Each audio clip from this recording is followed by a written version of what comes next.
Order, order. Daniel Kaczynski to move the motion. For Polish contribution during the Second World War, Mr. Pritchard, and it's a great pleasure to serve under your chairmanship. The Molotov-Ribbentrop Pact of the summer of 1939 was designed to annihilate and destroy Poland and the Polish nation. Order. Sorry, Mr. Kaczynski, can I just encourage the public gallery not to take photographs? It is not permitted in Westminster Hall. Thank you. Daniel Kaczynski. Thank you, Mr. Pritchard. The Molotov-Ribbentrop Pact, as I said, was designed to destroy and annihilate the Poles. And a few weeks later, after this treaty between the Germans and Russians was signed, we saw the brutal invasion of Poland by German forces on September the 1st, 1939. Despite so much subjugation, despite the fact of so many Polish cities being destroyed and so many Poles being imprisoned, and the tyranny of what was imposed on Poland in 1939 and thereafter, Poles themselves refused to be subjugated. They share our values of freedom and determined to be free people. They came in unprecedented numbers from Poland to join up with British forces to fight with their British counterparts in 1939 and 1940. And of course, the Polish government in exile came to be based here in London, and thanks to the hospitality and generosity of the British government, the Polish government in exile actually operated in London until 1989, with the fall of communism in Poland, and when a democratic and legitimate government was finally restored to Poland. And of course, the most important battle that they participated in was the Battle of Britain itself.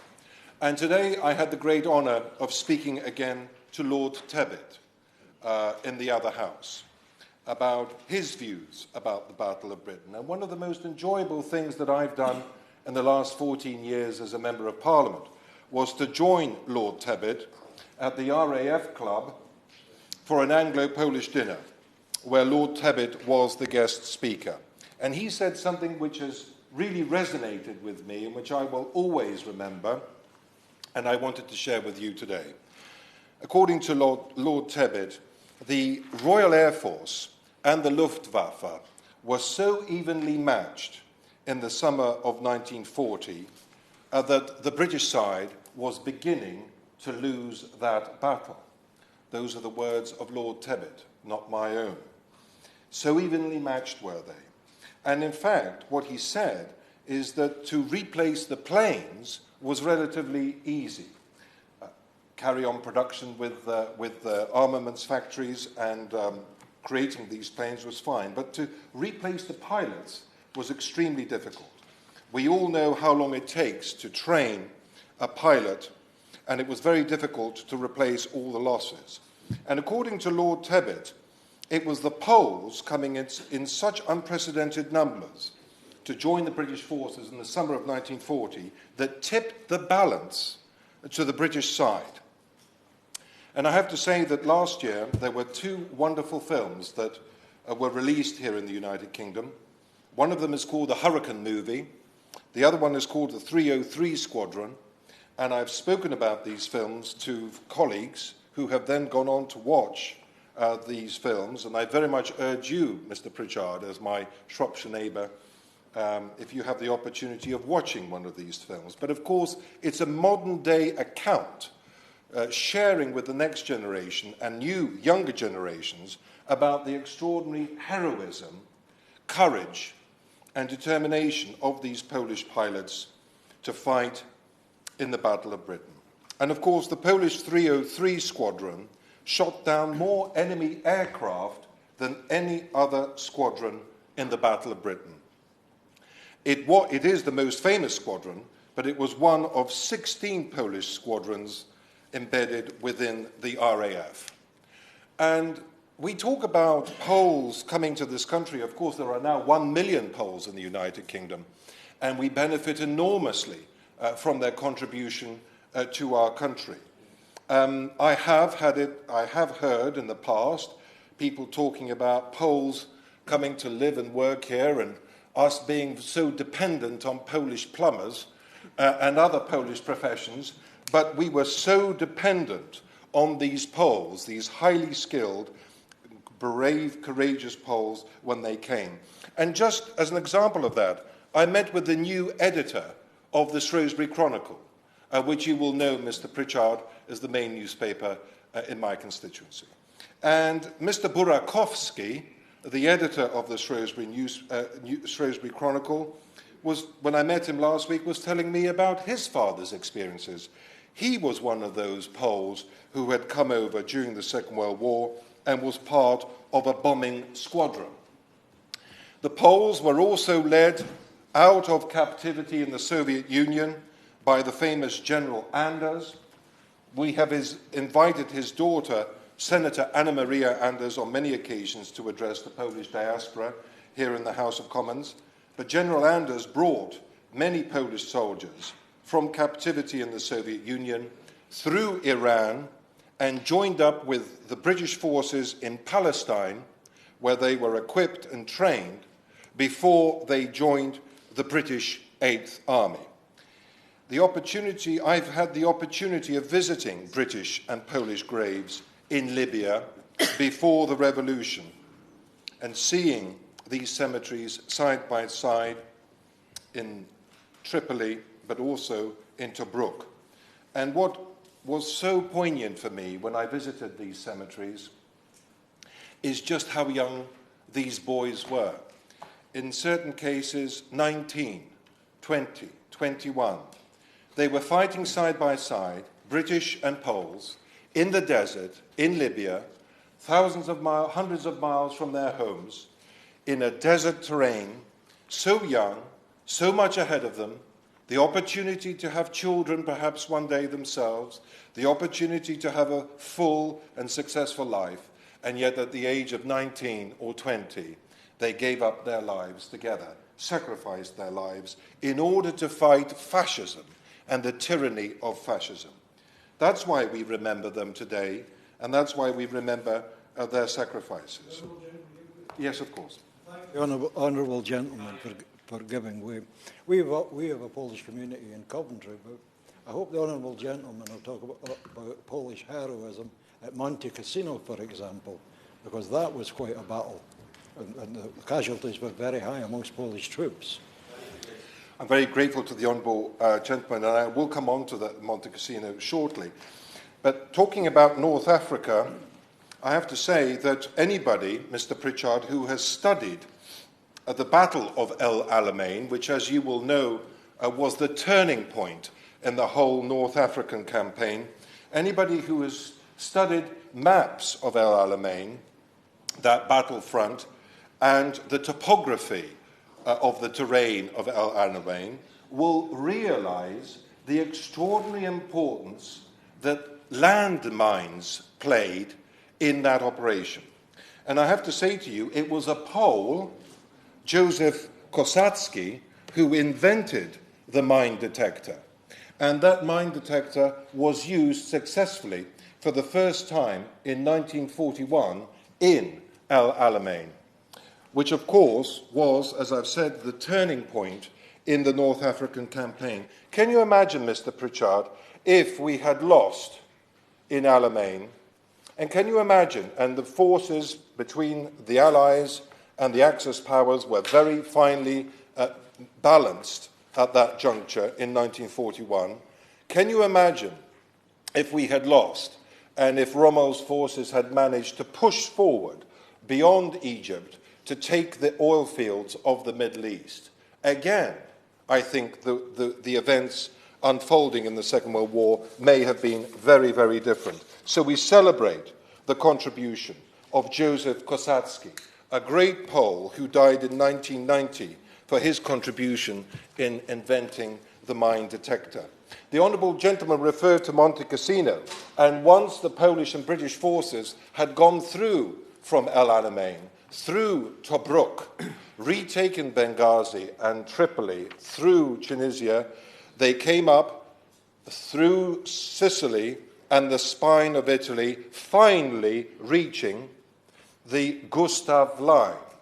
And the Gustav Line was the strongest fortified, highly elevated defences along the spine of Italy, which were perceived to be impregnable.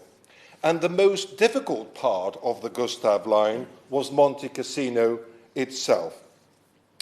On the 18th of May, 1944, at 9:45 a.m., a patrol of the 12th Podolski Lancers Regiment reached the ruins of Monte Cassino, and they put there a Polish flag, followed very shortly by a British flag.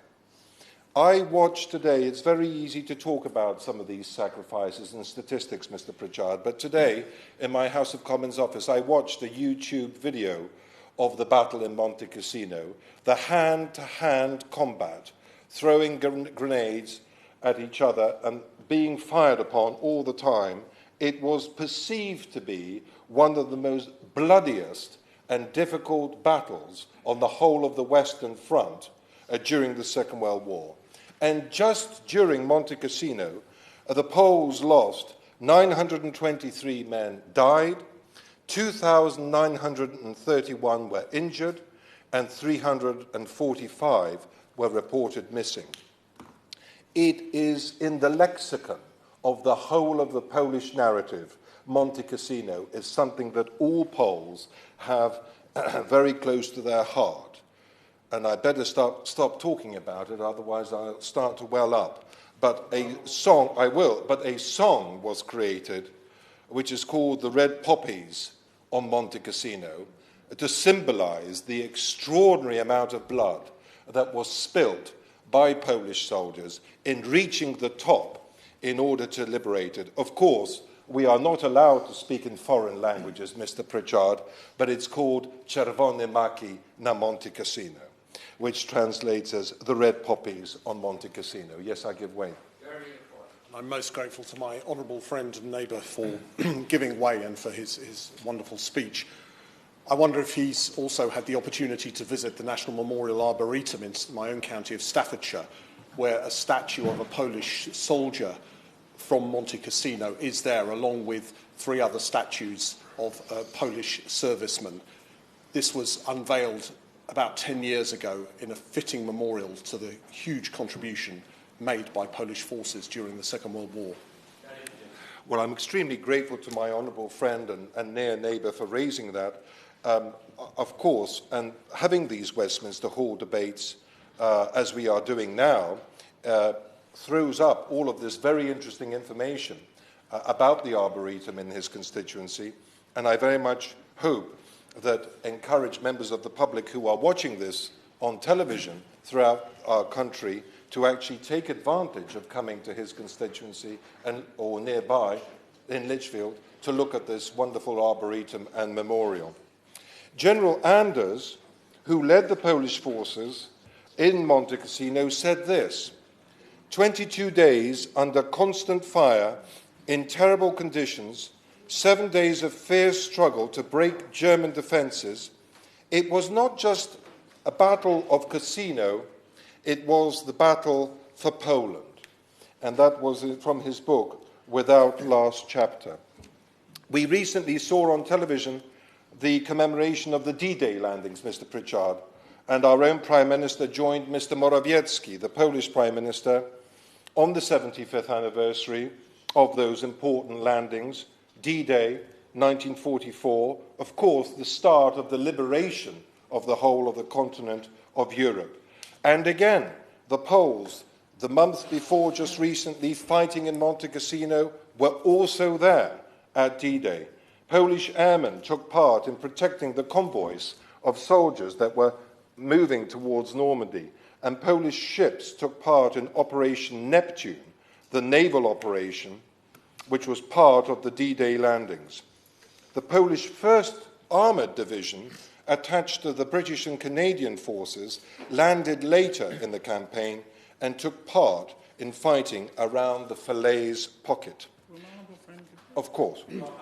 I thank him for giving way. Would he add to that list of Polish contributions to the Second World War 3 mathematicians whose work helped to make Enigma possible, which ended the war at least 2 years earlier?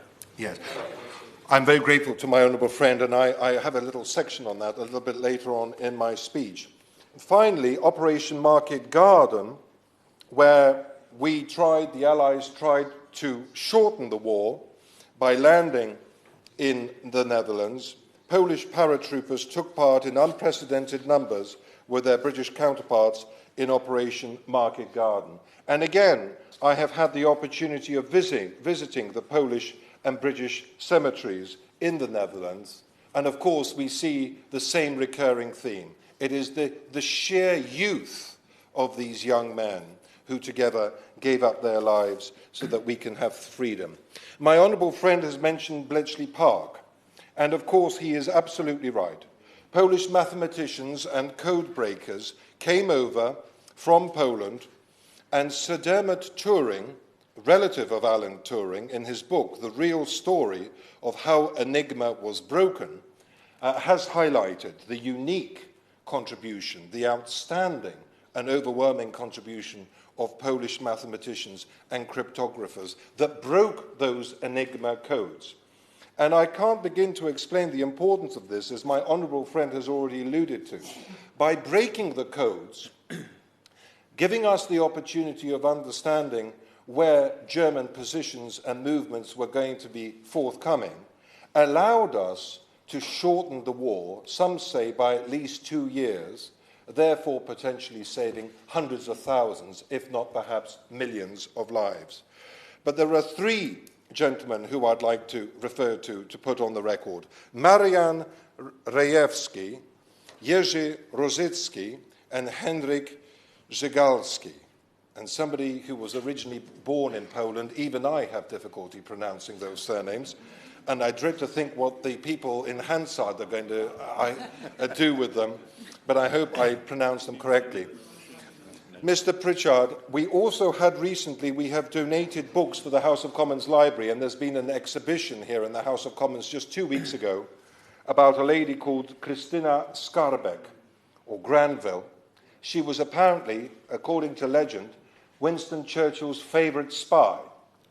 And she was a young Polish lady who was dropped behind enemy lines on many occasions and very instrumental in reconnaissance and helping to ensure that sabotage against German forces was coordinated in an effective way. Despite all of those contributions, and I think my honourable friends and honourable members will acknowledge that Poland made those extraordinary contributions, the Clement Attlee government refused to allow Polish soldiers to take part in the victory parade on the 8th of June 1946 for fear of offending Joseph Stalin. This dictator had already by that stage managed to impose a brutal, tyrannical, communist puppet regime in Poland, but for fear of upsetting him, we in this country decided to exclude the Polish forces from that victory parade on the 8th of June 1946. I give way.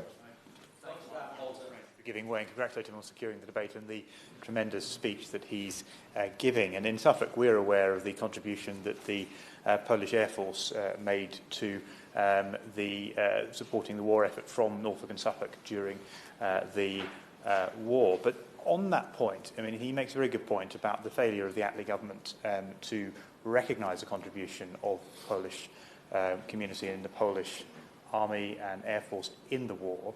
How would he suggest, as we come to 75 years on from VE Day next year, we could help to put right that wrong and to better recognise the Polish contribution to the war effort? Well, I'm extremely grateful to my honourable friend for raising that point, and I want to take the opportunity of saying that, you know, as a fluent Polish speaker, or attempting to be fluent, very difficult language, I have to say, when you go to Poland and you speak to them in English, they say something quite different to you than when you go and talk to them in Polish. And this is still a real they're very friendly towards the British, they love the British, they want to work with the British, but this is still a source of real pain for the Poles. And I think that he's touching upon a very, very important issue.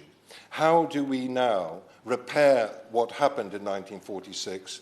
And how do we work with the Polish diaspora here in the United Kingdom to ensure that the Polish community themselves, that we engage with the Polish diaspora here in our country to make sure that we do create a new monument or do something to ensure that that unique contribution is highlighted. We have a Polish war memorial in Northolt, but can we do something in addition to that, in the run-up to many anniversaries, to yet again celebrate the contribution of Poles and educate the younger generations about their unique contribution? I give way, of course, to my fellow half Pole from the Labour Party. I say dziękuję for giving way to me. And as the honourable gentleman knows, my paternal grandfather was Polish. He served in the Polish Merchant Navy, and that is what actually brought him here to the UK. And I'd love to work with him on creating a lasting memorial to all those Poles who contributed so much. And the final thing I'd like to say is my grandfather, Mieczysław Bagnicki, he was Polish to his fingertips, and he was very proud of that. But equally, he thought the UK had given him a wonderful life. He brought his children up here, it gave him a career, and he was incredibly grateful for everything that Britain and the Queen had done for him. And so I think the concept of a lasting memorial would be very appropriate indeed. And I thank him for that. He gave us you. Well, I'd like to thank the Honourable Lady for that contribution, and what I would say to her is we Poles have to stick together. And I would be delighted to work with her and anybody else who is cognizant of the unique contribution of Poles to our country and also wants to demonstrate to the 1 million Poles living in the United Kingdom that we value them today, that we cherish their contribution to our country, and that we are determined to work together to remember these things, even in the modern age. We may be leaving the European Union, but we're not leaving Europe. And it's very, very important to remember that Poland will continue to be a very important ally for us in NATO. I'm coming up to wrapping up, Mr. Pritchard, but I'd like to say one thing. And I gave a book to the... Of course I give way. He's done an excellent job in detailing the contribution made across the services, of course, every year of the war. And I think that that's right, and that often isn't appreciated. It certainly is appreciated in my constituency, which, of course, houses the Polish social and cultural organisation, the POSC, which all members are very welcome. But I thought he was a little bit sectarian in talking about the Attlee government. I'm sure he would also like to pay tribute to that government for passing the Polish Resettlement Act in 1947, which was effectively the first mass migration act and enabling citizenship for about 200,000 Poles who'd fought in that wartime generation. Yes, I very much acknowledge that, and I can assure the honourable gentleman I wasn't trying to make a party political point on that, I deliberately didn't say Labour government, I said the Attlee government, but I acknowledge his point about some of the subsequent achievements of that government in protecting the rights of the Polish people to remain and settle here in the United Kingdom. The first thing I gave to Jonathan Nott, the current British ambassador to Warsaw, when he came to visit us, was a copy of a book outlining Operation Unthinkable. These were Churchill's plans, basically the unthinkable, which was to carry on and liberate, go beyond Berlin, and to liberate Warsaw. Of course, we had declared war on Germany on the 3rd of September 1939 because of our treaty obligations to Poland.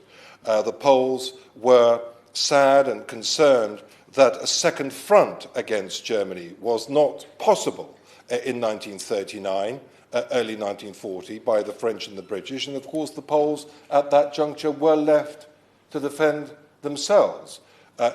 On one side fighting the Germans, on the other side fighting the Russians. But Churchill, towards the end of the war, wanted to promote these plans to liberate Warsaw, but unfortunately those plans were thwarted by Roosevelt and Stalin and others. And Poland was then subjugated to 50 years of brutal, tyrannical communist regime. And I believe I'm the only Conservative MP who was born in a communist country. So I know what communism is. I know how it looks like and how it feels like.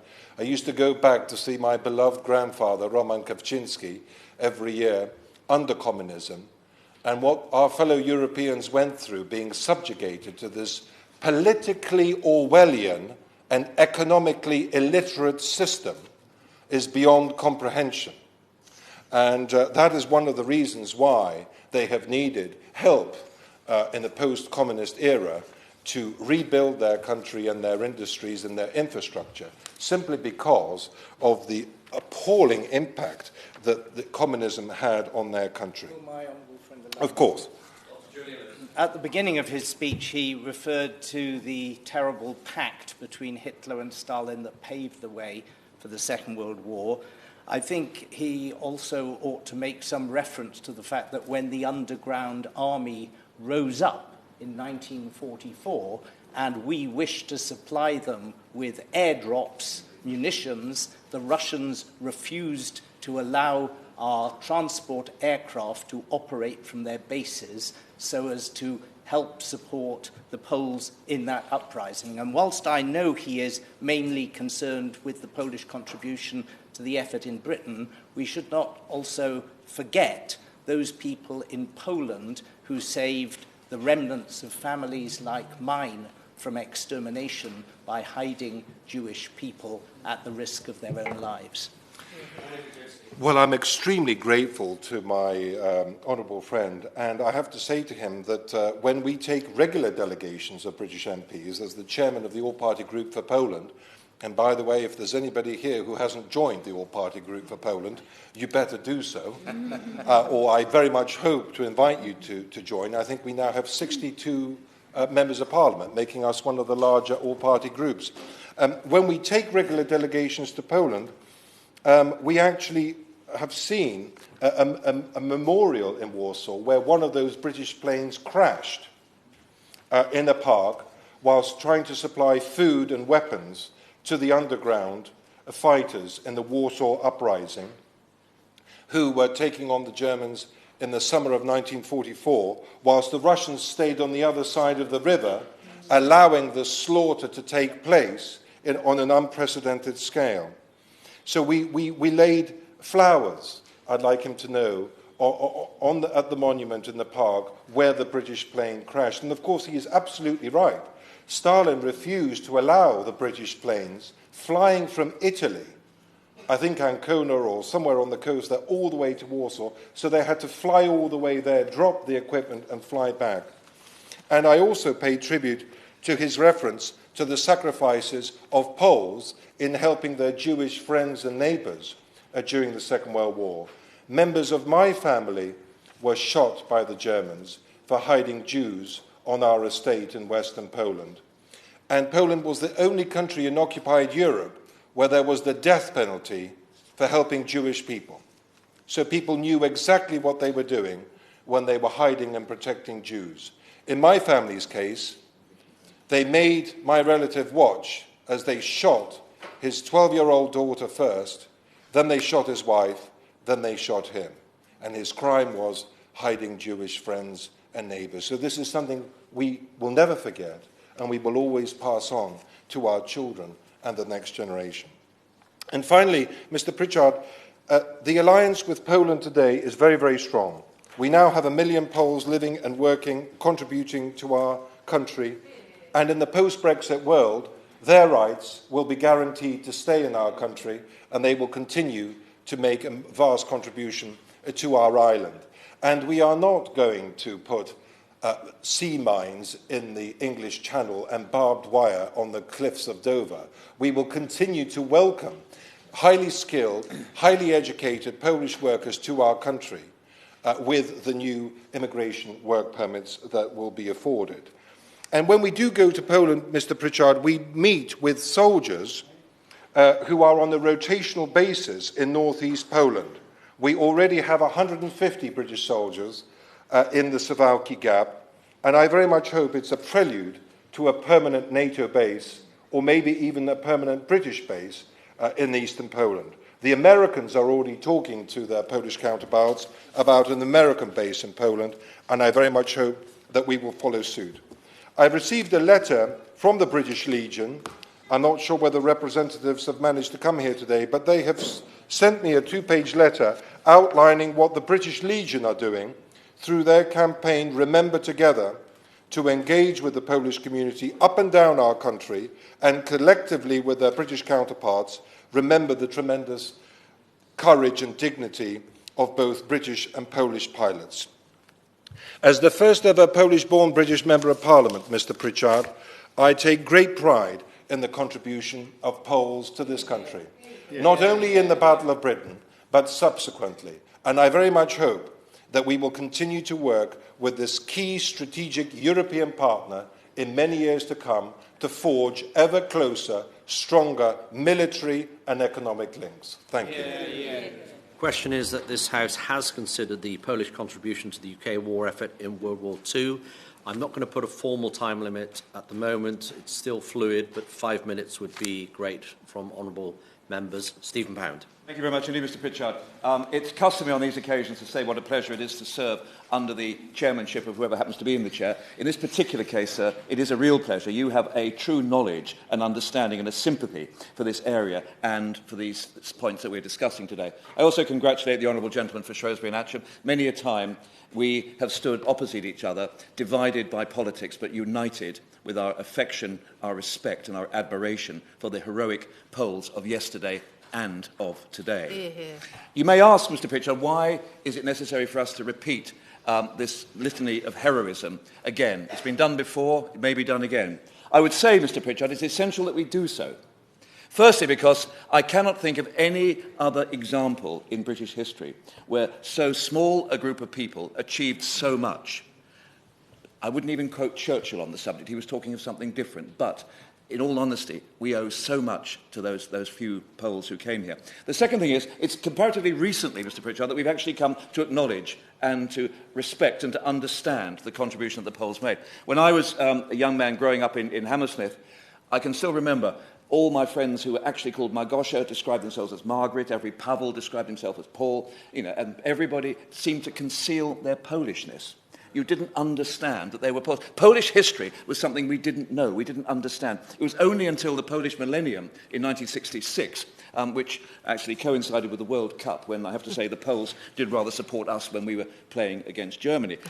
But it was only then that the Poles started to emerge as a people. And even then, Mr. Pritchard, we didn't understand about Polish history. Now, I'm from West London, born and bred, and I know the Katyn Memorial, I know the Northolt Polish War Memorial, and I know that there are still people like our excellent ambassador, our Polish ambassador, who will always wear the red and white insignia of 303 Squadron, and I see some people in the gallery wearing that today.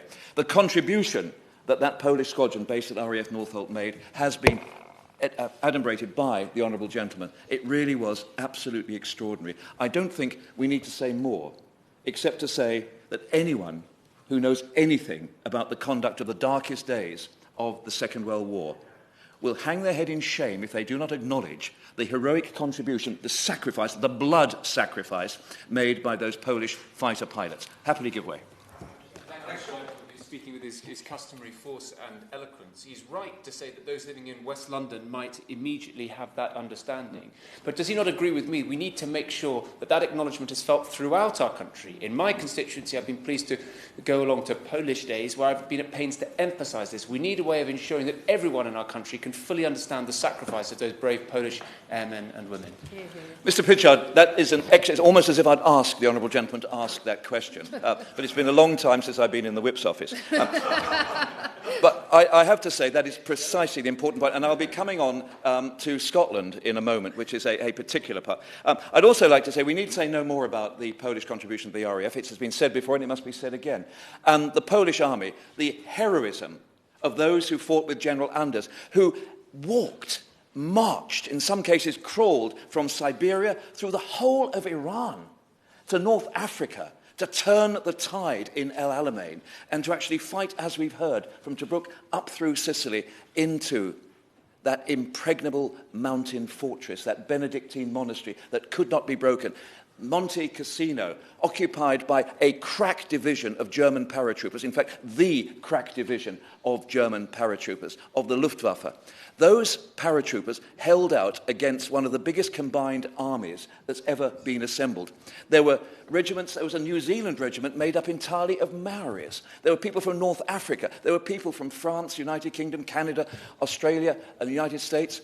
But there was one group of people who fought their way from hilltop to hilltop, up that precipitous mound, and planted the red and white flag there in the still smoking ruins of Monte Cassino, and with their nobility that actually typifies those people in General Anders' army, they then planted the Union flag.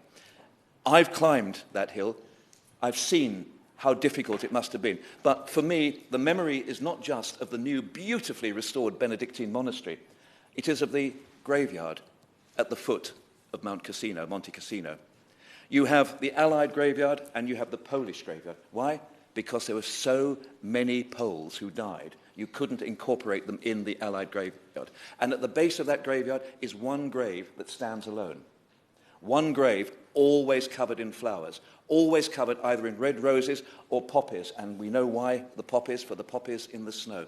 That is the grave of General Anders, one of the great heroes. And like the Honourable Gentleman for Shrewsbury and Atcham, I had the honour to meet Senator Anders recently, just to discuss briefly those days. If you look at that graveyard, you'll see that there are three sets of headstones there. There are the Orthodox headstones with a cross. There are also the Star of David, because there were Jewish Poles who fought there, and obviously the Christian cross there. And one of the tragedies, Mr. Pritchard, one of the utter tragedies, is while General Mark Clark was racing towards Rome, where the photographers were waiting for him, General Anders was told by the Supreme Commander of the British forces that there would be no return to Poland. He was told that for all the Poles had done, that was it. Because of the pact with the brutal dictator that we've heard of, there would not be a British-supported return to Poland. General Anders, Mr. Pritchard, could, as a human being, as a hero, could have done what many of us would have done. He would have said, in that case, we're going home. We're throwing down our rifles, we're taking off our packs, and we are leaving. Anders didn't do that. Anders said, we fight on. And fight on they did. I think that typifies the strength and the determination of the Polish people. What I would like to mention, though, is an area that hasn't been touched on in any details, and that is the extraordinary contribution of the Polish naval forces. 1939, the Polish Navy was in quite good condition.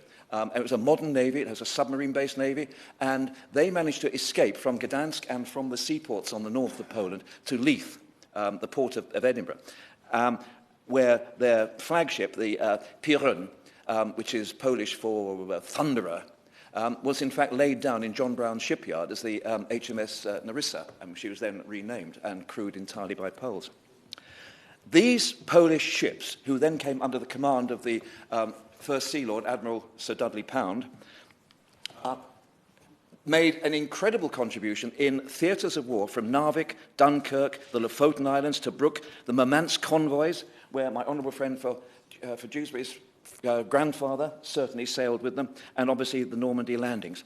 But in two particular areas, the Polish Navy made an incredible contribution that I simply, Mr. Pritchard, beg your indulgence to allow me to mention briefly, if I can, today.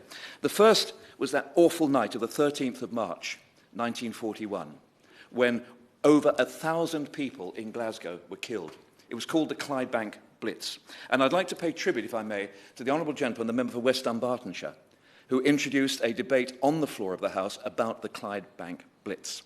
This was when John Brown's shipyard and the Singer factory next to it were being bombed ruthlessly, and virtually the whole of that area of Clydebank, from Hardgate, that whole of that part of Glasgow was destroyed.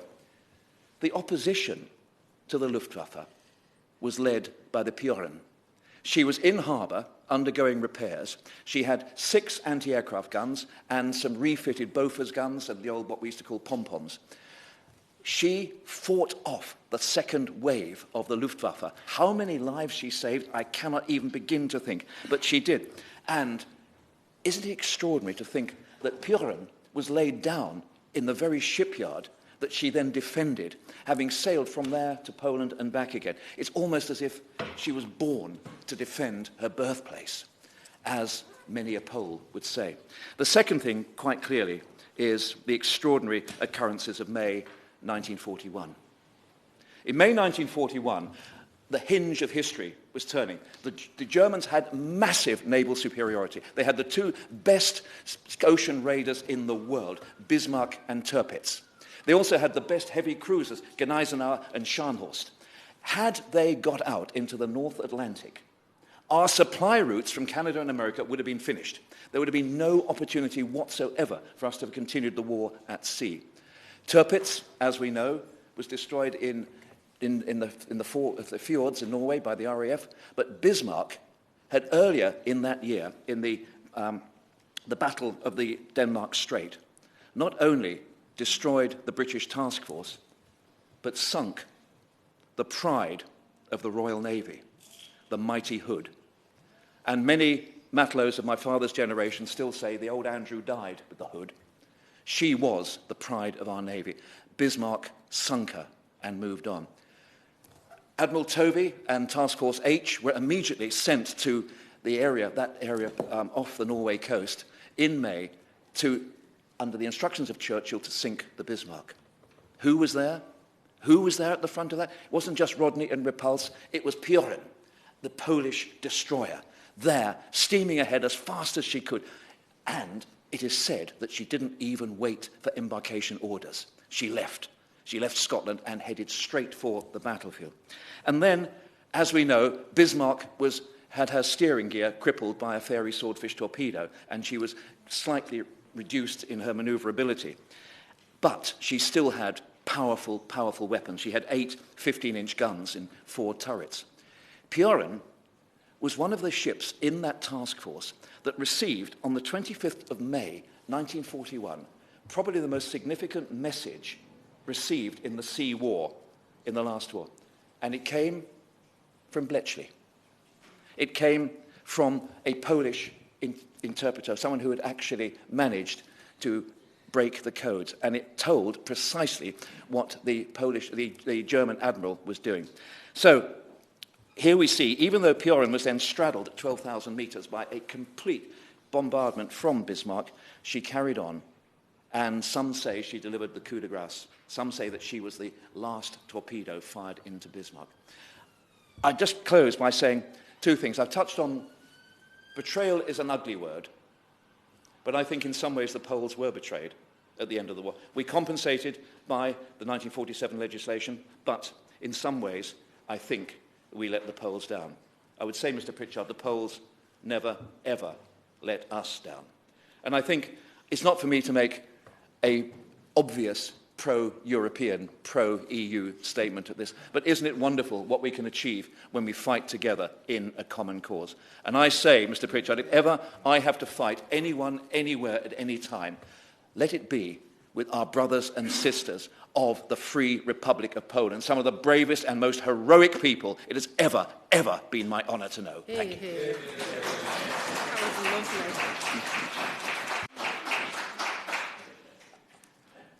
We were going to be down to 4 minutes. The Minister of State has very kindly given up 5 minutes of the front bench time, so we're back up to 5 minutes. But can we stick to 5 minutes, please? Gillian Keegan. Thank you, Mr. Pritchard. It is a pleasure to indeed serve under your chairmanship, and I would like to congratulate my honourable friend, the member for Shrewsbury and Atcham, on securing the debate and also his excellent and very moving speech. And of course, it's a great honour to follow the honourable member for Ealing North and his wonderful speech. I wanted to contribute to this debate for 2 reasons. Firstly, because RAF Tangmere in my constituency played such a pivotal role during the Battle of Britain. And secondly, to thank the Polish pilots, many of whom took to the skies to defend our country and fight for theirs. And their efforts in the Second World War were vital and must never be forgotten. RAF Tangmere and West Hampnet was the most southerly RAF fighter command base during the Battle of Britain, and they played an historic role in the defence of our country during our darkest hour over the summer of 1940.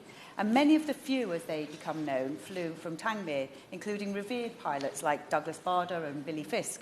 The Polish squadrons 302 and 303 didn't fly from Tangmere, but today their contribution has been marked by the Tangmere Military Aviation Museum, which stands on the old site of the old airfield.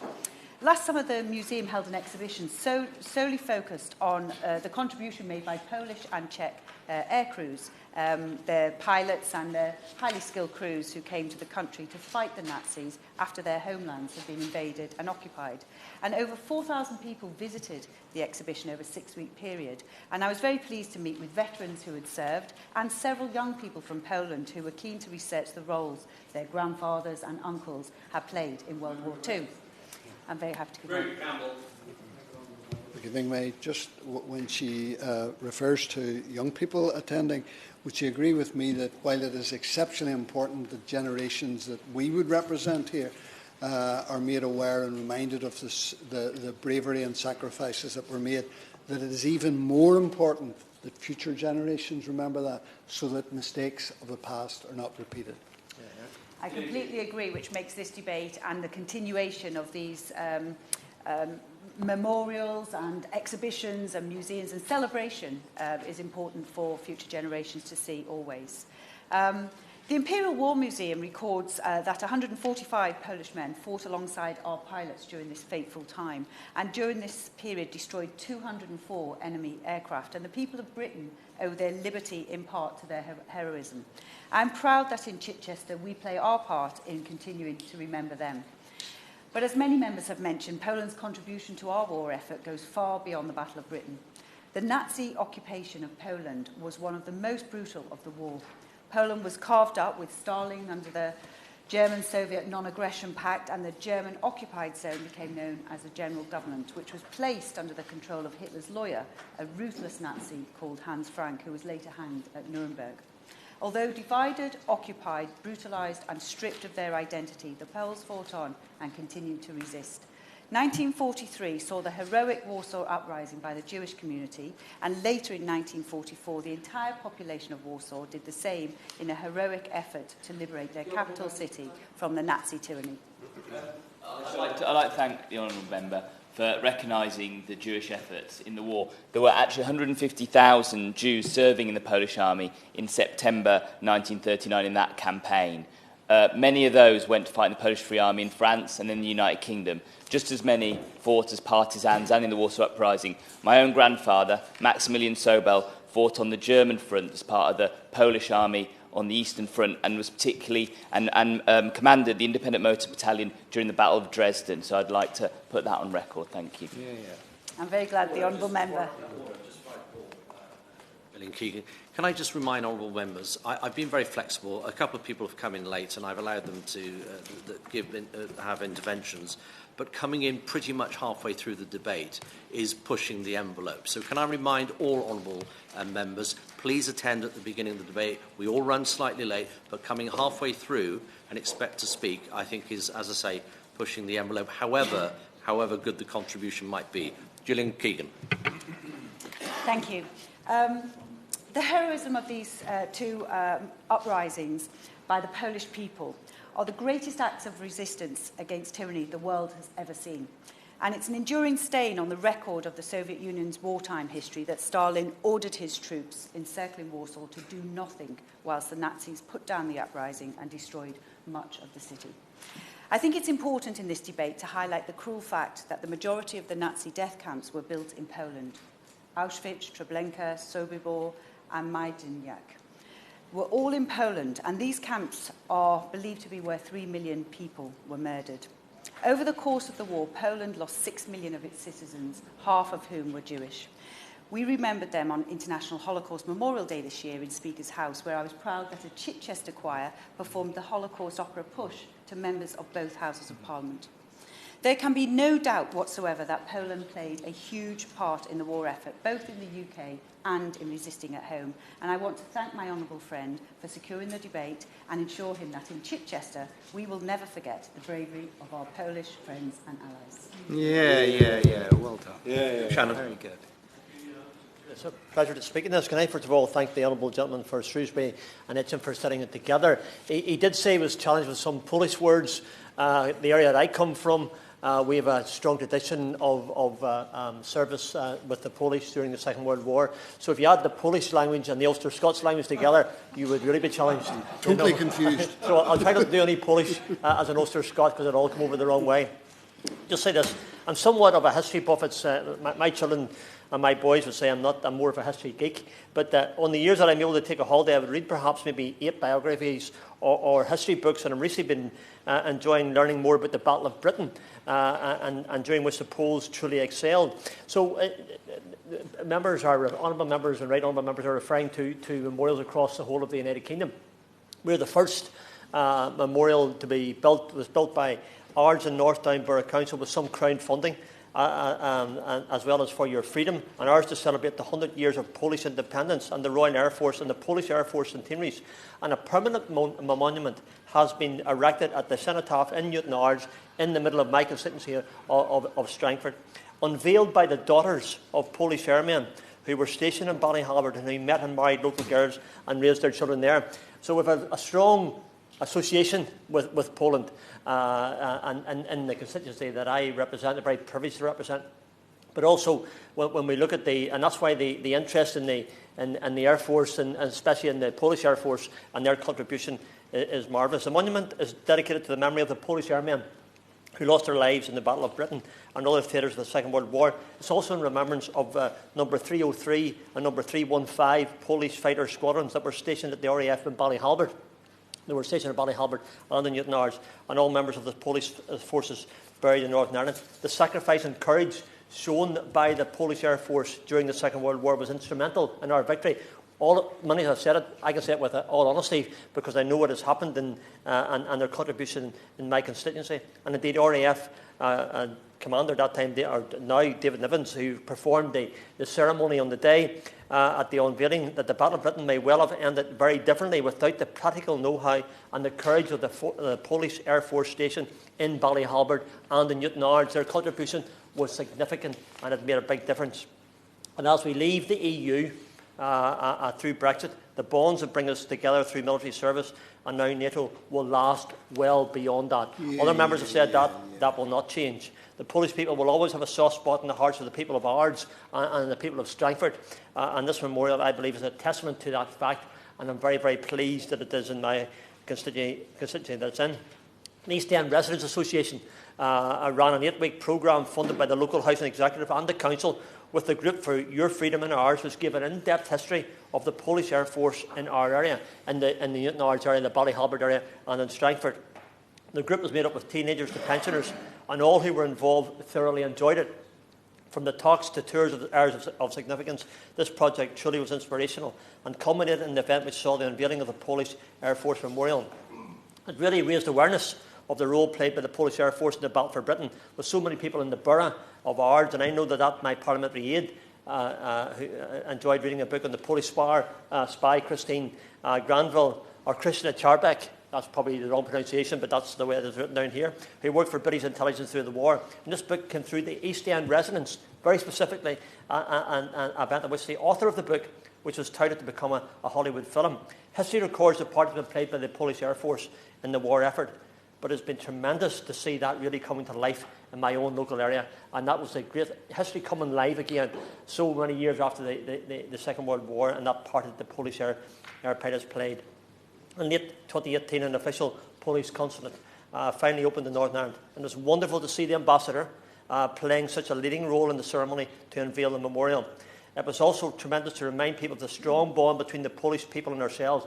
There are some 30,000 Polish people living in Northern Ireland, and excluding the Republic of Ireland, Scotland and England, the Polish community is the largest immigrant community in Northern Ireland, far above others. So we have a really strong relationship. The bonds remain strong, and we have a lot to be thankful for.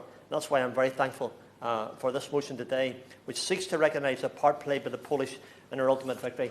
We owe them so much. Bill Grant.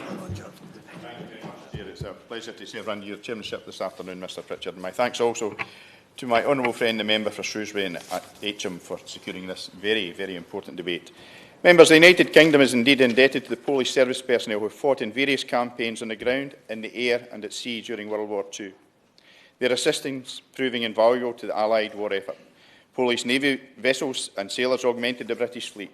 Not only did the Polish service personnel serve proudly alongside the Royal Navy, but also with the Royal Air Force. It is worth noting, members, that 5% of the pilots in the Battle of Britain were indeed Polish, and it is said that they were responsible for at least 12% of the total victories. 303 Polish Fighter Squadron was recognised as the most successful of any Allied squadron, and 4 Polish officers were awarded the Distinguished Flying Cross. Chair, at this point I have to declare a personal interest in the contribution of the Polish people in supporting the British Army. My late uncle, Frederick Kaiser, commonly known as Freddie, was born in Ruda Slaska, Poland, on the German-Poland border, and was to leave his homeland at 17 years of age when war broke out in 1939, and never to see his mother again. Uncle Freddie fought in the Polish army and was injured in the Ardennes forest in Belgium, where he suffered shrapnel wounds to both legs, and he was more fortunate than one of his fellow soldiers who died that day in the bunker that they shared. Uncle Freddie was flown to a Polish army hospital at Invergordon in Scotland, and once recovered, he was based at the Castle Army Camp in Johnson, Renfrewshire in Scotland, which I understand housed an infantry battalion, and this was one of the many camps throughout Scotland where members of the Polish Army were hosted. Major P.R. Reid, MBMC, in his Colditz trilogy, acknowledges the assistance of the Polish people and the Polish Red Cross with his research. His accounts of World War II include reference to the collaboration between the British and Polish service personnel. In the final book, Colditz the Full Story, Major Reid records the numbers of various contingents interned in the castle, listing approximately 222 members of the Polish military, and noting a successful escape in 1941 by a Polish serviceman. Although my uncle was not subjected to the rigours of internment in a prison of war camp in Germany, it is believed, although he never spoke very much at all about the war and the events of the war, it is believed he may have suffered a similar or perhaps worse fate at an earlier stage in his life, having been held in a Siberian prison of war camp, only to be freed when the Russians changed side. Uncle Freddie, while based at Johnson, met and fell in love, so there's a good news story there, with my mother's sister, Margaret. They married in August 1947, and like many Polish service personnel, he chose to stay in the United Kingdom. He entered coal mining, first at Holsworth Pit in Patna, East Ayrshire, Scotland, and then, as many miners did, they moved to Leicestershire in 1964 to continue work at Bagworth Colliery near Colville, simply taking his family for continued work and exchanging the dangers of conflict for the risks of the mining industry. Freddie Kaiser passed away in 1988, but fortunately prior to his passing, managed to visit his former homeland and family over there, and he has one remaining sister, Elfrida, aged 91. And to this day, members, Scotland still has close ties with the Polish community.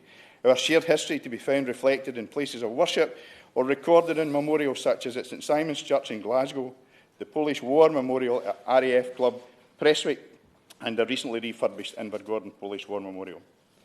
I trust the UK Government will also continue to remember not only the contributions of those like my uncle who served and survived, but also the countless Polish lives lost that so we may live.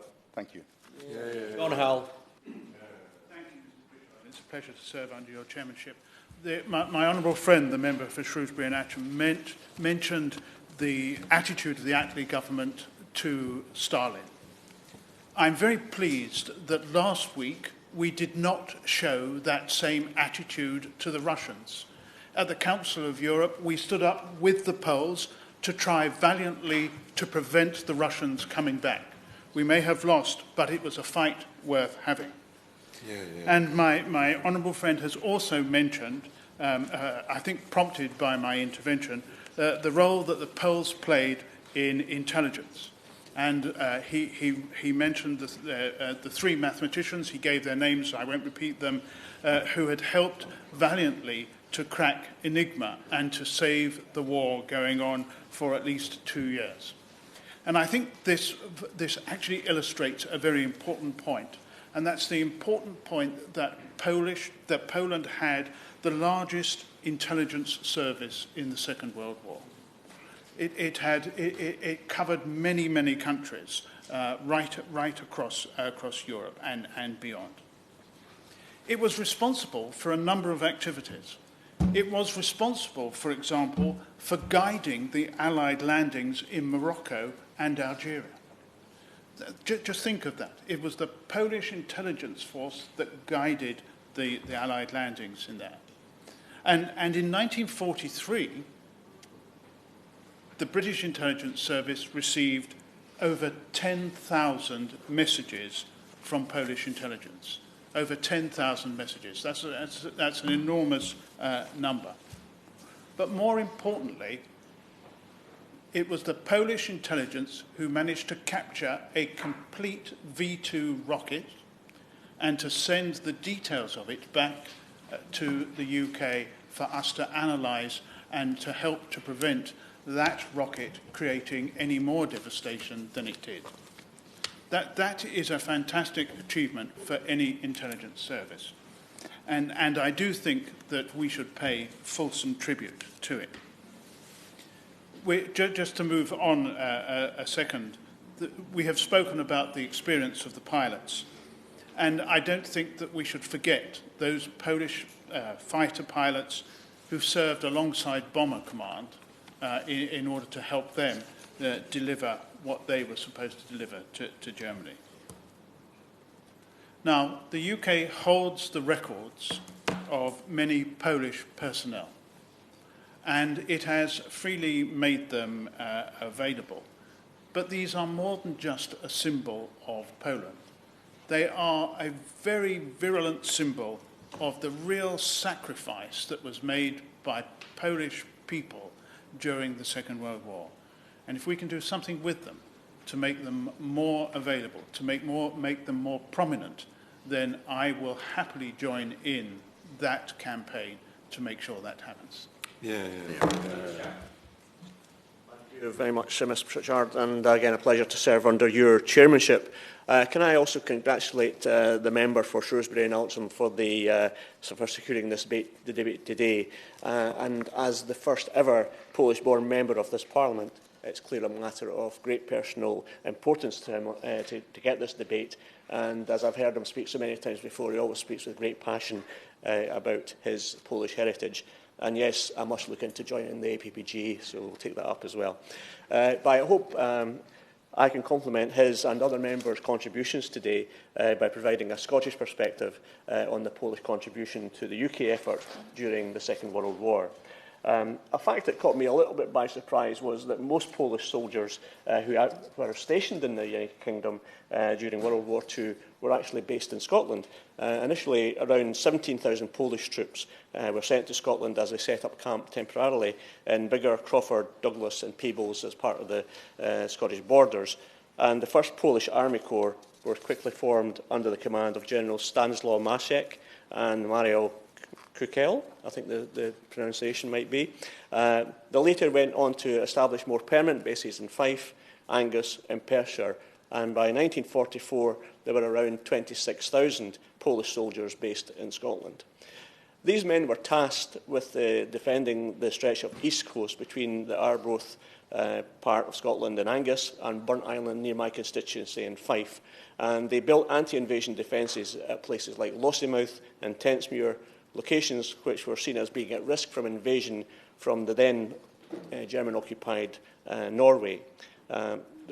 These remains of the defences are still visible in Tentsmuir Forest to this very day. Polish naval forces also worked alongside the Royal Navy throughout the war, strengthening our sea defences immeasurably. And on the day that Germany invaded Poland, the 1st of September 1939, 4 Polish destroyers forming the Polish Destroyer Squadron sailed into the Firth of Forth and were escorted to the port of Leith, as my right honourable friend for Ealing North alluded to earlier. But Polish ships also docked at a number of other Scottish ports, including Port Glasgow, Greenock, Dundee and Rosyth in my constituency. There's a plaque on the Polish monument in Prestwick, Ayrshire, which also commemorates the Polish sailors who died in the Battle of Atlantic. So in terms of the contribution to Scotland, the Polish impact was huge. The RAF squadrons, 304, 309, 307 and 315, were located at airfields in Scotland, operating training units and located near Grangemouth in Stirlingshire, where all the Polish Spitfire pilots were trained between 1941 and 1943 and also were trained at St Andrews. Edinburgh University supported the Polish soldiers to continue their studies while in Scotland, and as a result, the Polish School of Medicine at the university was born. The faculty operated from 1941 to 1949 and was the only Polish institution of higher education in the world during the war years. So again, a great testament to the continuing effort that was made by Polish soldiers during these war years. For my own constituency, Dunfermline was home to the 7th Brigade cadre, and in the past few years, Defend Fife has organised an event which takes place to commemorate the history of World War II through battle enactments, film, music and dance. In 2017, Defend Dunfermline World War II Festival was themed around the special relationship between the people of Dunfermline and Polish soldiers who helped defend our town during World War II. And just last year, the festival volunteers unearthed confidential maps and plans drawn up by the Allied Polish armies to enforce roadblocks, checkpoints and positions created by Dunfermline's Home Guard.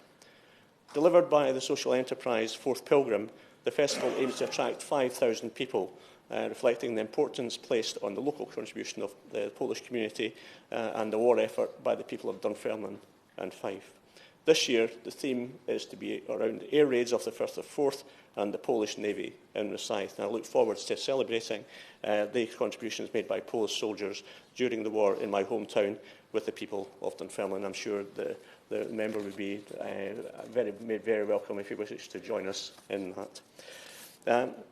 There are a few lasting markers that I think have been left across Scotland, but one is that took my interest was the statue of Dovchek, which is a bear, which is now, the statue is in Prince Street Gardens. Dovchek was a 230-kilogram Syrian brown bear who became the mascot of the Polish Second Corps. He was made a corporal in order to secure him passage to the British troop ship bound for the Italian campaign. And he was beloved by his human comrades in arms, and Dovchek learned to drink beer, which I think is maybe a thing that Polish soldiers sometimes do, smoke cigarettes and carry artillery shells, a role he performed during the Battle of Monte Cassino. So Dovchek became a local celebrity in his newfound home of Hutton in Berwickshire, but in 1947 he was rehomed in Edinburgh Zoo, where he lived until his death in 1963 and was regularly visited by many Polish veterans. As we know, after the war, the Poles settled in the UK and the Polish Resettlement Act was the first ever mass immigration legislation of Parliament, offered British citizenships to hundreds and thousands of displaced Polish troops on British soil. And again, a great testament to the number of people who still live in Scotland, with around 99,000 Polish residents still living in Scotland in 2017, according to our national records. The last thing I'd like to say in conclusion is that we are particularly proud of the connection we have with our Polish population, past and present.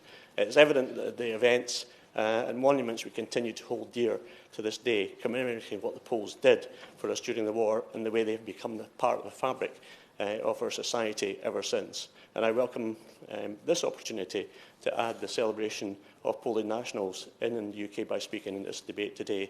We must continue to talk about their legacy and educate generations to come so that their efforts, their contribution is never forgotten. Minister. Thank you, Mr. Pritchard. Privileged to serve under your stewardship. I thank the Honourable Member for Shrewsbury and Atcham for, again, highlighting this very important issue. And he has done so not just now, but on a number of occasions. And it just shows the depth of importance of this debate to him, and particularly also in personal circumstances, where members of his family and certainly his great-uncle, who was murdered by the then Nazis, killing their daughter and the wife in the grave that he dug himself personally. So I think tribute to him and all the family that have played a role during the Second World War and supporting us. In June 1940, Mr. Pritchard, the Polish government in exile in the UK signed an agreement with the British government to form an independent Polish army, air force, navy in the UK. 5% of the Polish army were involved in the battle, where Polish where Polish were 145 in total, but they were responsible for 12% of the victories, with in the 303 Polish squadron were recognized for the most successful Allied squadron that there was. 29 Polish pilots lost their lives in the Battle of Britain. 4 Polish officers were awarded the Distinguished Flying Cross. By the end of the war, 19,400 Poles were serving in the RAF and other commands. 2,408 Polish airmen were killed during the war. 300 Polish squadrons serving in the Bomber Command suffered the highest number of deaths any Bomber Command in the Second World War. Of the 4,000 Polish personnel who served in the Polish Navy during the war, 450 lost their lives. And of course, not to mention the Enigma codebreakers, who obviously shortened the war by at least 2 years, and the contribution that was made is hugely recognized and should be continued to be recognized. The Honourable Member for Shrewsbury and Atcham made, again, a very significant, as he always does, a contribution about the role of the 303 Squadron, about the Navy, predominantly about the Alamein battle as well, and the contribution of the soldiers there. He continues this in an interesting issue, in an issue of the heritage and what we not forget the contribution of those airmen, of those soldiers, and of the naval personnel that served during that war. And it's important for us to be reminded of that day and day. My honourable member from Dewsbury made an intervention on that in relation to celebrating the contribution of the Polish people here. And I think a number of others, including the member for Henley, I believe, also made a similar contribution. And I think that would be fitting in order to try and have a memorial, an everlasting memorial, perhaps, in further recording that. And also in relation to the words that the member for Henley said about the records that have been kept, and perhaps that could be also formed a base in doing that. And I should ask the Minister if he could possibly look at those requests that have been made in doing that. But we must also remember, in Birmingham, there was a huge role played by the Polish servicemen, particularly the airmen that played a role, and it's been well recognised in the 303 Squadron, in the Spitfires that were there from Erdington, Birmingham, which were built in Erdington, Birmingham, but a lot of them then based themselves and still do in Birmingham. But we sometimes forget all the engineers who serviced a lot of the Spitfires, as the honourable member has already said, that there were hugely skilled people that came across. So also the people who repaired and serviced those Spitfires were hugely important to the service, because the sooner you can get the Spitfire serviced and back up in operation, made a lot bigger contribution. And sometimes we forget about those people on the ground who actually worked in the engineering departments and served to push that forward. And that's got to be recognised. My honourable friend from Ealing North, heroic, passionate, as he always is, made a fabulous contribution, and I think every single word that he said is meant, and particularly the words that he said about General Anders, I think needed to be said in the passion and the way that he said that. Very important for us to recognise and remember the sacrifices of the Polish soldiers. And he said about the Orthodox Christians, he said about the Jewish-Polish contribution, and also about the general Christian contribution that was made. I think was absolutely phenomenal and deserved to be recognised, and the fantastic contribution that he's made. Of course. Very grateful to the honourable gentleman, my friend from Birmingham Perry Bar, for giving way. Can I just add one more name to that list? And that is General Sosabowski, who was in command of the 1st Independent Parachute Brigade that fought so gallantly at Arnhem. We keep remembering the contribution of Poles to British victories. This was not a British victory, but no one contributed to it more gallantly than the Poles, the parachutists, and those who came in the gliders in that fateful battle at the Arnhem Bridge. I thank my honourable friend, my honourable friend, I would say, rather than just the honourable member. I thank him, and that just shows the determination of the Jewish soldiers, the personnel that fought in the war, of the determination to treat the war as their own, as they were defending Poland in itself. And that goes without saying. I think that's been recognised across the whole of the chamber in that respect. And I think that's been the courage of the Polish soldiers, and that has to be still recognised and understood in relation to that. The Honourable Lady for Chichester, again, made a very good contribution in relation to the constituents where she lives. She did talk about the contribution in the Second World War and how important it was for the Jewish, for the Polish community to be fighting within that, and the role that they played. Again, just continues to remind us of the great sacrifices they made. The member for Strangford, my friend, continues to debate, pushes these issues of the sacrifices and contributions that were made in Northern Ireland by the Navy, particularly around that area, and the work that he did continues to be that. The Honourable Member for Ayr, Carrick and Cumrock says the contribution again of his own family that was made. And again, that's what needs to be recognised. As my honourable friend from Ealing said, a lot of people changed their names after the war in order to integrate. And I thought perhaps some people felt that was necessary to do that. But I think now re-establishing that, I think, is a time for us to recognise all of that, because it's important, the heritage of those people to recognise through their names, and I think would be a very important thing. The Honourable Member from Henley mentioned the intelligence services in capturing the V2. V2, in this day, was a devastating weapon. And to be able to get hold of that particular weapon, to be able to do something with that, I think was actually phenomenal, a phenomenal achievement on behalf of those intelligence services, and bring that back to, for us to be able to reverse engineer and see what was going on and see how we could work off it was, again, another superb achievement by the Polish personnel serving with us in the Second World War. The member from Dunfermline and West Fife continued to make the point about the contribution in Scotland, particularly the Navy, that had made contributions there. And this is it. We look across the whole of the United Kingdom.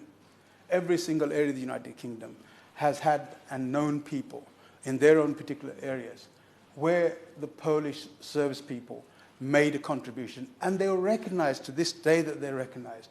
And I think we should really now start to look at really pushing that forward and doing that. And I think, just in conclusion, in relation to what my honourable friend from Dewsbury and from Henley mentioned about now setting up a memorial, a permanent memorial, but having a real learning within that, having, if the Minister would look at it, having a real learning element to that, where school children can go, where other people can go and understand the heritage of those people who came here and the support they gave us. And whilst we had a lot of other support from the Commonwealth, my own maternal great-grandfather served in Burma during the Second World War, and also other areas that people that came across to help within that is gratefully received. But I think particular contribution made by the Polish people were absolutely welcomed. Thank you, Mr. Pritchard. Mr. Pritchard, can I thank you on behalf of all of us for chairing our debate this afternoon, and can I very genuinely commend my honourable friend, the member for Shrewsbury and Atcham, for once again securing a debate on the vital contribution made by Poland to the Allied victory in the Second World War. I have absolutely no hesitation in paying tribute once again to all those who served so bravely, and I should also like to reflect on the strength of our partnership with Poland today. Polish service personnel served with distinction in World War II on land, sea, and in the air. They fought in some of the most pivotal battles of the war. At Monte Cassino, 75 years ago, it was, as we've heard, the Polish army that broke through Nazi defences and paved the way for US forces to secure Rome. The Poles paid a very heavy price for that victory, with almost 1,000 soldiers killed and 3,000 injured. My right honourable friend, the Minister for Defence, People and Veterans, paid tribute to the fallen in May when he visited the scene of the battle as part of the 75th anniversary commemorations. The Polish Navy also played a significant role, as we've heard in a remarkable speech from the Honourable Member for Ealing North, protecting the Atlantic convoys and supporting the D-Day landings. And last month in Portsmouth, the Prime Minister of Poland joined Her Majesty the Queen and my right honourable friend, the Prime Minister, and the leaders of 14 other countries to remember those who took part in the D-Day landings. And who could forget the 16 Polish squadrons who served in the Royal Air Force, making up the largest foreign contingent. Their bravery helped turn the tide of the war at a critical moment. Air Chief Marshal Sir Hugh Dowding, head of RAF Fighter Command at the time, later wrote that had it not been for the Polish squadrons and their unsurpassed gallantry, I hesitate to say that the outcome of the battle would have been the same. And arguably the most famous squadron of them all, 303, was stationed at RAF Northolt. In March last year, when he was Foreign Secretary, my right honourable friend, the member for Uxbridge, visited the Battle of Britain bunker there with his Polish counterpart, Jacek Czaputowicz, to pay their respects. But, Mr. Pritchard, there is also a very special House of Commons link with those Poles who fought in the Battle of Britain. There was only one serving RAF officer in the House of Commons at the time. He was Robert Grant Ferris, squadron leader Robert Grant Ferris, later Deputy Speaker and then Lord Harvington.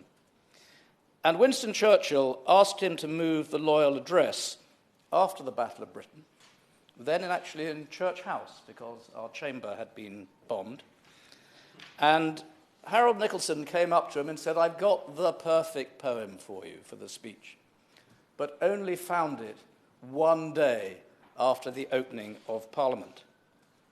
That poem was Thomas Gray's An 18th Century Prophecy, written, as the title suggests, in the 18th century. And it actually forecast not only flight, but some might argue the Battle of Britain. It says, the time will come when thou shalt lift thine eyes to watch a long-drawn battle in the skies, while aged peasants, too amazed for words, stare at the flying fleets of wondrous birds. England, so long mistress of the sea, where wind and waves confess her sovereignty, her ancient triumphs yet on high shall bear and reign, the sovereign of the conquered air. Robert Grant Ferris, therefore, always had the best speech he never made as a poem, which he kept in his pocket for the rest of his life. And every time he told the story, he would pay tribute to Polish pilots who fought in the Battle of Britain. So may that poem be a tribute to Polish pilots. And I'm delighted that after 75 years, I've been able to read it into the record of the House of Commons, as the son of an RAF officer as well. I have little time, so I am, with your permission, Mr. Pritchard, going to skip over the many things that I would like to have said about the relationship between the United Kingdom and Poland today, because it is strong. We work on so many levels, but when we do so, we look back 75 years and beyond at the marvellous relationship between our two countries. So in wishing to leave a little bit of time for my honourable friend to say a few more words, should he so wish, can I just say to all Poles, we in this House offer them our appreciation. To the generations of Poles before who fought bravely alongside the UK and our allies to rid Europe of the Nazis, we all offer our deep and enduring gratitude. And to our Polish allies and friends today, I reaffirm our commitment to our vibrant modern partnership. Daniel Kaczynski to wind up. Thank you, Mr. Pritchard, and I'm very grateful to my right honourable friend, the Minister, for the words that he's just shared with us, and particularly that very moving poem. What I'd like to say is my thanks to all colleagues who have come today to take part in this very important debate, and of course members of the Polish diaspora who are in the audience today, and some of the many Poles around the United Kingdom who are watching this on television. When we do go to Warsaw on parliamentary delegations, we don't just go to the Polish Parliament and the Polish Senate.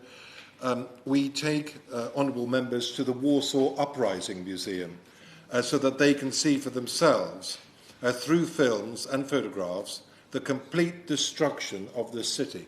I think 95% or 96% of Warsaw was destroyed in 1944. Adolf Hitler was so enraged that these Poles, even at the end of the war, were determined to push them out, that he said he wanted Warsaw to be completely expunged from the map of Europe.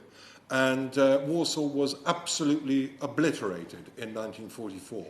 But the Poles, despite the terrible oppression from the communists, rebuilt the city.